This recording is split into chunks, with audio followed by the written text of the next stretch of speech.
Shalom, family.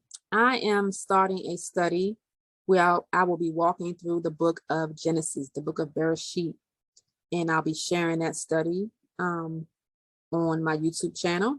So the purpose of the study is for understanding, reflection, and transformation. So we're going to be walking through the book of Bereshit. And so this study is for those who accept the book of Genesis as one of the foundational writings of Scripture. This is not a controversial study for those who don't believe in the book, but it definitely could be, educational for those who are, seeking to get understanding on the scriptural writings. So in ancient culture, traditions were passed down from generation to generation. That oral tradition was very important in ancient cultures. So orally and through writings, these things were preserved throughout the ages. So the things that we were reading in the ancient books, they were passed down and preserved from generation to generation. The book of Genesis, or Bereshit, is one of the first 5 books of the scriptures. So this first 5 books of scripture are referred to as the Torah, okay, that consists of Genesis, Exodus, Numbers, Leviticus, and Deuteronomy. These first 5 books of the scriptures, the Hebrew scriptures, is often referred to as the Torah. Okay, so Genesis is the first of those 5 books. And it is written in the Hebrew language. So the Hebrew language and culture is the context of the scriptures. So the Hebrew language is what was it was originally written in, okay? And it was written by Hebrew people using the Hebrew language in the midst of a Hebrew culture. So that's the lens that we have to look at the books through, not from our viewpoint in our culture, but from their understanding. So the Hebrew language is very concrete. It's a concrete and visual language, right? Especially when we go back to the pictograph and we could see, they used things that were part of their culture within their language, right? So in their culture, it was very agricultural. So you'll see that as we look at different words. And we're going to explore some of the Hebrew words so that we can gain proper understanding of what we're reading, okay? So as I said, the book of Genesis is in Hebrew is Bereshit. And I'll go into that a little bit more in the first video as we start the study. So in Genesis chapter 1 through 11, it's going to deal with the early beginnings of everything. And it's going to deal with the individuals who walked with the Creator. And then we're going to see that most of the earth was in a rebellion. Okay, but we're going to see those individuals who walked with him, in the midst of these different rebellions that were going on. Okay, and then in chapters 12 through 50, we're going to see the beginning of the birthing of a set apart nation of people. With the Most High is moving from just these individuals to now he's going to be beginning to form a nation, starting with Abraham. In chapters 12 through 50 are going to go from Abraham up to Joseph. Okay.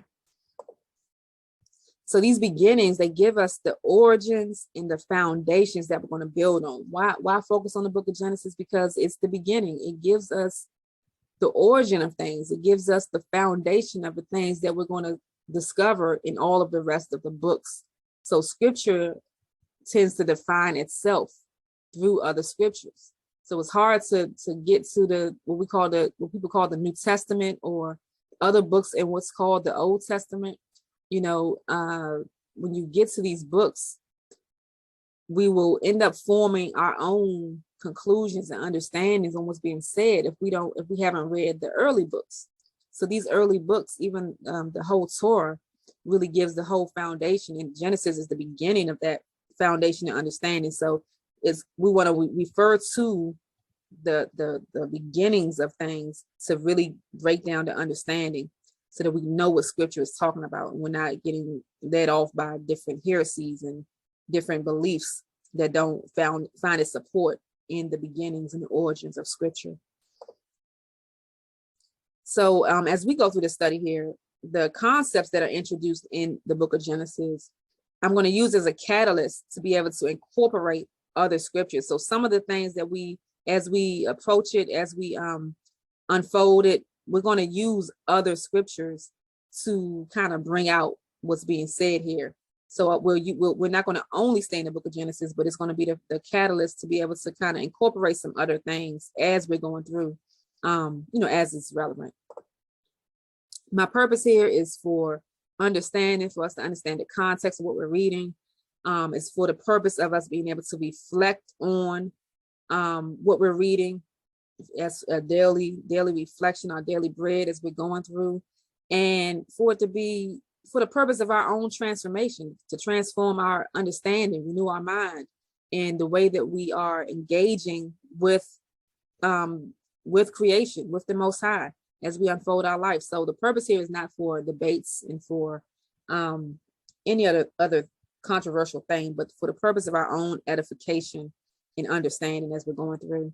And I pray that it's edifying for us all, and we can find something to reflect on that will be significant in changing the way that we view things and the way that we pattern our lives.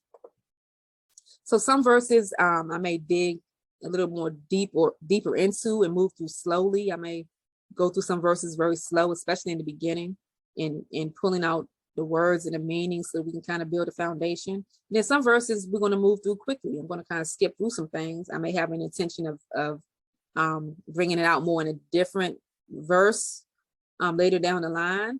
But, so just notice some things we're going to move a little slow, and then some things we may move a little quickly as we're going through.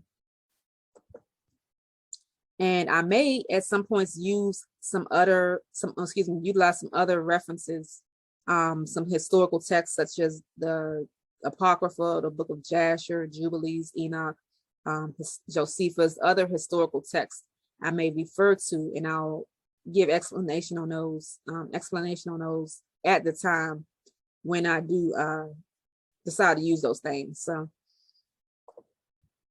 now, I don't claim to know all things regarding the Hebrew writings in the language or the culture. I'm not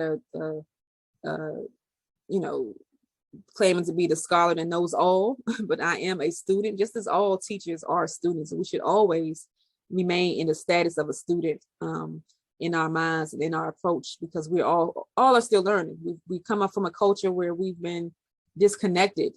We're all coming back to understanding and repairing those breaches in our understanding. So we should always, even if we are teachers or leaders or whatever the case may be, we should always take the stance of a student when we're all learning and growing together. We're not above correction or reproach we're not above correction when it comes to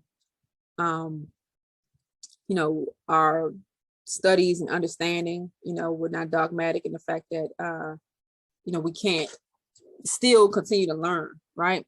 So, but I am a student that has read, I've examined the text over years and examined the text through research, through prayer, through meditation on the word. So the understanding and the insight that I do have, that the Spirit has given to me, that is what I share with you, so that you can be edified and continue on your journey of your understanding and your growth, and that you can share feedback with me also on your reflections and your understandings, so that we can grow and build together. So I look forward to those who will join me on this study. Again, it'll be on my YouTube page. And so the mission of Remnant Transformation Ministries is to engage, encourage, and equip the awakening remnant in returning to covenant, restoring kingdom culture, and cultivating community. So you can find out more about the ministry at transformingremnant.org, and feel free to join us on this study. And if you're seeing this on Instagram, you can go to my bio and click on the link and to find the YouTube page or to find the website. So blessings and shalom to you. And I look forward to seeing you in the videos. Shalom.